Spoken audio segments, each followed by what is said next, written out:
현재 시간 11시 45분입니다. 기해년 새해 첫 안식일을 맞이해서 주의 이름으로 여러분들을 축복합니다. 오늘은 참 바쁜 안식일이죠. 좀 지루했습니까? 네. 하지만 참으로 거룩한 시간임에 틀림이 없습니다. 오늘 장로로 또는 집사로 신임을 받은 주의 종들 위에 하나님의 축복이 함께하기를 간절히 바라고, 안식일 학교 반장 또는 교사로, 어린이, 학생, 청년교회 지도자로 부르심을 받은 모든 종들에게 하나님의 넘치는 지혜와 능력으로 함께하시기를 간절히 바랍니다. 요한복음 17장 17절에 있는 말씀 보면 저희를 진리로 거룩하게 하옵소서, 아버지의 말씀은 진리니이다 그랬어요. 우리는 거룩한 종들로 하나님의 성업을 받들어야 할 것입니다. 다니엘서 1장 8절은 아시는 바대로 다니엘은 뜻을 정하여 자기를 더럽히지 않게 하기를 환관장에게 구하니 그랬어요. 자기를 더럽히지 않기로 뜻을 정했다. 누가? 다니엘이. 오늘 이 안식일 자기를 더럽히지 않기 위하여 우리 모두는 뜻을 정하는 자들이 되었으면 좋겠습니다. 영육혼에 있어서 더러워지지 않도록, 더러운 나 자신이지만 그리스도의 보혈로 깨끗이 씻음을 받은 깨끗한 우리가 영원히 깨끗할 수 있도록 다시 한번 결심하는 시간이기를, 특별히 오늘 신임받은 주의 종들의 심령 가운데 그 마음이 있으면 참 좋겠다 생각합니다. 잠언 4장 23절에 무릇 지킬 만한 것보다 더욱 내 마음을 지키라, 생명의 근원이 이에서 남이라 그랬어요. 마음을 뭐하라? 지켜라. 하나님의 형상이 분명하게 각인될 수 있도록 마음을 지켜라. 이것이 이 시대를 살아가는 우리들의 의무입니다. 우리가 부정적인 시야를 확대시켜서 신앙한다고 하면 교회 생활의 모든 것이 짜증나고 부담스럽고 귀찮아집니다. 이 부정적인 사고를 한번 갖게 되면 이것이 계속 성장할 수 있어요. 발달할 수 있어요. 그러면 교회 생활이 너무너무 재미가 없어요. 마침내 하늘까지 꼬리는 하지 못하고 자포자기하게 됩니다. 하지만 우리가 사랑이라는 절대 가능성 시야를 개발하고 또 개발하면서 신앙생활을 한다고 하면 모든 것이 감사하고 모든 것이 기쁘고 행복하고 매일이 하늘 같고 자기도 기쁘고 남도 기쁘고 자기도 구원받고 남도 구원받는 놀라운 일이 일어나게 될 것입니다. 오늘 우리는 어떠한 시야를 가지고 살아야 할까? 부정적인 시야로 신앙생활을 해야 할까? 아니면 사랑이라고 하는 안목을 가지고 교회 생활을 해야 할까? 제가 참 좋아하는 세계적인 명언 가운데 이 말씀 여러분들에게 한번 소개한 적이 있는데, 우리가 해를 정면으로 대하면 우리의 그림자가 우리의 뒤로 가지만 우리가 해를 등지게 되면 우리의 그림자가 우리의 앞에 생긴다 그랬어요. 우리는 무엇을 마주할 때, 태양을 마주하게 될 때에 우리의 그림자는 뒤로 가서 내 앞에 보이지 않지만 태양을 등지게 되면 항상 내 앞에 뭐가 있는 거예요? 그림자, 어두움이 있는 거예요. 말라기 4장 2절, 내 이름을 경외하는 너희에게는 의로운 해가 떠올라서 치료하는 광선을 발하리니 너희가 나가서 외양간에서 나온 송아지같이 뛰리라 그랬어요. 얼마나 자유로움이 있어요? 하나님을 경외하는 너희에게는 의로운 해가 떠오른다. 여기서 말하고 있는 의로운 태양은 예수 그리스도를 이야기하잖아요. 여러분들이 예수 그리스도, 의의 태양 되신 예수 그리스도를 마주 볼 때에, 늘 주의 십자가에 달리신 예수님을 바라보게 될 때에 여러분들의 모든 근심, 걱정, 염려는 다 뒤로 가지만 우리가 그 예수님을 등지고 예수님과 상관없이 생각하게 될 때에 우리는 염려와 근심에 사로잡혀 늘 우중충한 우울한 삶을 살 수밖에 없다라는 사실이죠. 오늘 이 시간 여러분들 앞에 예수님을 놓고 그 예수님을 바라보며 따라가는, 그리하여 여러분들의 모든 그림자가 여러분 뒤에 머물게 되기를 간절히 바랍니다. 늘 기쁘고 행복한 삶이 2019년도를 맞이한 우리 별내교회 모든 성도들의 삶의 특징이며 축복이기를 간절히 바랍니다. 세익스피어가 이렇게 이야기했어요. 사람은 마음이 즐거우면 종일 걸어도 실증이 나지 않지만 마음속에 근심이 있으면 단 10리를 걸어도 실증이 난다. 인생 악로도 이와 마찬가지다. 늘 명랑하게 유쾌한 마음으로 그대의 인생을 걸으라 그랬어요. 예수님이 여러분들 심령 가운데 있으므로 여러분들의 심령이 늘 유쾌하고 기쁨이 있을 때에 여러분들은 어떠한 일을 한다 할지라도 기쁨으로 또한 즐거움을 만끽하며 살 수 있지만, 그렇지 아니할 때 우리가 조그만 일을 한다 할지라도, 하다못해 교회 식당에 들어가서 설거지 한다 할지라도 그게 얼마나 짜증나고, 내가 집사가 되어서 장로가 되어서 이 교회에 와서 정말 설거지를 하고 살아야 되나, 이렇게 되거든요. 하지만 우리의 심령 가운데 예수님이 있음으로 말미암아 천하보다 귀한 생명을 얻은 구원받은 자로서 말할 수 없는 기쁨이, 즐거움이 우리의 심령을 장악하게 될 때에 아무리 힘든 일일지라도, 아무리 작은 일일지라도 우리는 기쁜 마음으로 충성을 다하게 될 것입니다.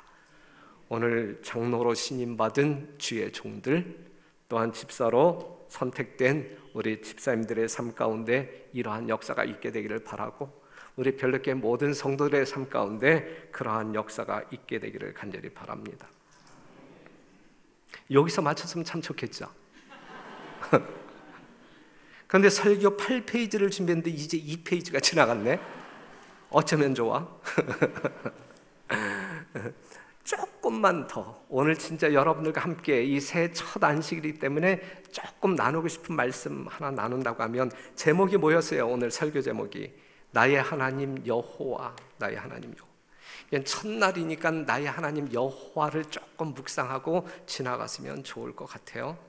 하나님은 몇 분이냐라고 이야기할 때 성경이 가르쳐주지 않으면 아무도 몰라요. 그런데 성경은 몇 분이라고 가르치냐면 3분이라고 가르쳐요. 아버지 하나님이 있어요. 아버지 하나님. 예레미야 10장 12절에 있는 말씀, 여호와께서 그 권능으로 땅을 지으셨고 그 지혜로 세계를 세우셨고 그 명철로 하늘들을 펴셨으며 그가 목소리를 발하신즉 하늘에 많은 물이 생기나니 그는 땅끝에서 구름이 오르게 하시며 비를 위하여 번개하게 하시며 그 곳간에서 바람을 내시거늘. 아버지 하나님, 아버지 하나님, 여러분들의 아버지 하나님은 이러한 분이란 말이죠. 이 세상을 무에서 유로 창조하신 그러한 능력자 하나님이시란 말이죠. 이 말씀 한번 볼게요. 천연계는 능력이 무한하시고 선하심과 자비와 사랑에 있어서 위대하신 분이 땅을 창조하시고 그 위에 생명과 기쁨으로 가득 채운 것을 증거한다 그랬어요. 아버지 하나님이요, 천지를 창조하신 하나님이요, 어떻게 표현하고 있냐면 사랑 충만한 아버지로 묘사하고 있어요. 그러면서 창조하신 그 위에 생명과 기쁨으로 가득 채우신다 그랬거든요.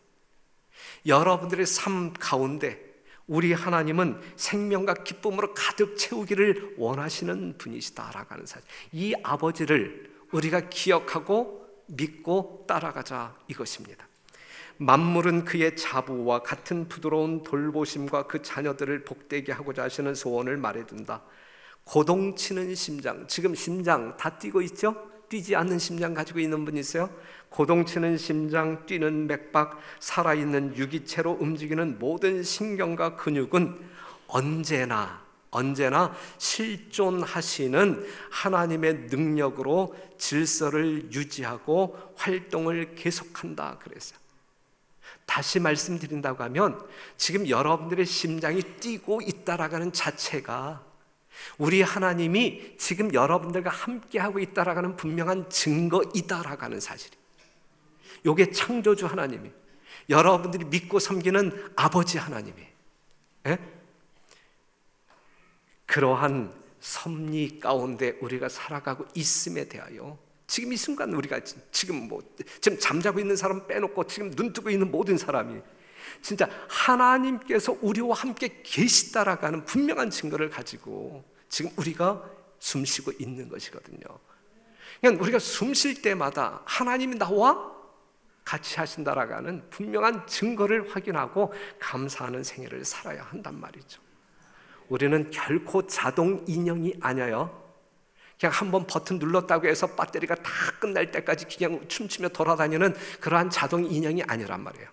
지금 이 순간 나의 맥박을 우리 주님께서 경영하시지 아니한다고 하면 우리는 죽은 자. 하지만 내 맥박이 뛰고 있다는 이야기는 우리 하나님께서 나를 주관하고 계시다라고 하는 분명한 증거이다라고 하는 사실을 꼭 알게 되시기를 바랍니다. 아들 하나님이 계셔요. 잘 아시잖아요.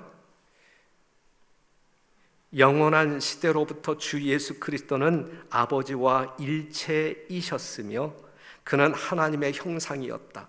곧 하나님의 위대하심과 위엄하심의 형상이요 그의 영광의 광채이시다. 그가 이 세상에 하나님의 사랑의 빛을 드러내시려고 우리와 함께 계시는 하나님이 되시려고 오셨다. 우리와 함께 있고 싶어하는 하나님의 모습으로 이 땅에 오셨다. 성령 하나님이 계셔요. 고린도서 2장 10절 오직 하나님이 성령으로 이것을 우리에게 보이셨으니 성령은 모든 것 곧 하나님의 깊은 것이라도 통달하시느니라. 오직 하나님만이 하나님을 통달할 수 있는 분이거든. 그렇기 때문에 성도 여러분, 아버지 하나님, 아들 하나님, 성령 하나님과 더불어 이 새해를 시작하고 정말 그분들의 사랑 속에 여러분들의 삶이 녹아내림으로 말미암아 가장 복된 삶 살게 되기를 간절히 바라고, 삼위 하나님의 능력 때문에 여러분들에게 어떠한 문제 없는 형통한 일련의 삶이 되기를 간절히 바랍니다. 우리가 성령을 부릴 수 없고 성령이 우리를 사용하시는 것이다. 하나님께서는 성령을 통하여 당신의 백성들 속에서 역사하신다 그랬어요. 하나님은 세 분. 하나님의 이름은 뭐예요? 하나님의 이름은 성령 하나님의 이름이 뭐예요? 아들 하나님의 이름은 뭐예요? 여호와야, 여호와. 이름은 하나예요. 아버지 하나님도 여호와, 아들 하나님도 여호와, 성령 하나님도 여호와. 하나님의 이름은 뭐라고요? 여호와. 스스로 있는 자, 알파와 오메가. 그런데 언제부터 아버지 아들로 구별되었느냐 이것이죠. 처음부터 그분들이 정말 스스로 존재하는 영원 전부터 너는 아들, 나는 아버지 이렇게 구별되었을까요? 이러한 개념이 언제부터 구별되었을까? 이 지구가 범죄하면서부터 새 여호와 중 인류의 구속을 위해 직접 생명을 포기하기로 결정하신 분, 즉 인간이 되기로 선택하신 예수님으로 말미암아 보내신 하나님, 보내심을 받은 하나님, 그리고 실현시키고 깨닫게 하는 여호와 성령으로 구별되었다. 이렇게 생각할 수 있습니다. 여기에 대한 말씀을 하나 제시한다고 하면, 사람의 아들이었을 동안 예수님이 사람의 아들이었을 동안 그분은 새로운 의미에서 하나님의 아들이 되셨다. 동등한 새 여호와이신데 언제부터 아버지 아들로 이렇게 명명되어졌냐면 예수님이 사람으로 계시는 동안 새로운 의미에서 하나님의 아들이 되셨다. 이리하여 하나님의 아들이면서 출생으로 인류와 연합하셔서 이 세상에 사셨다 이거죠. 그러면서 우리 하나님은 아시는 바대로 하나님이 우리를 사랑하시는 사랑을 우리가 알고 믿었느니 하나님은 사랑이시라. 여호와 하나님의 속성은 사랑이시다. 사랑은 능력이고 사랑은 적극성을 가지고 있어요. 사랑은 행동하게 합니다. 그리고 사랑은 동참하게 만들어.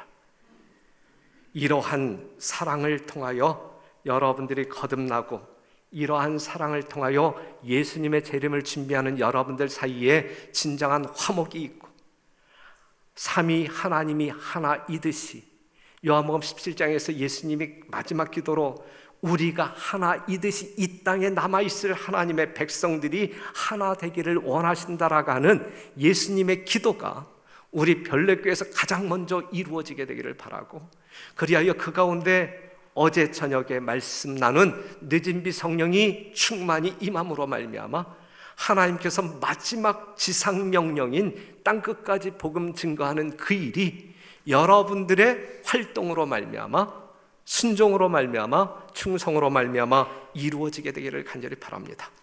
모쪼록 하나님의 무한한 사랑과 능력이 우리 별내교회를 드나드는 모든 성도들에게 올 1년 충만히 거함으로 말미암아 가장 보람된, 그리고 가장 많이 예수님께 달려갈 수 있는, 그리하여 예수님의 품성을 다른 어떠한 때보다 다른 많은 사람들에게 인정받는 살아있는 생명 있는 거룩한 주의 백성들로 살게 되기를, 그래야 하나님의 축복에 감사하는 연말을 맞이하게 되기를 간절히 바라면서 말씀을 마치겠습니다.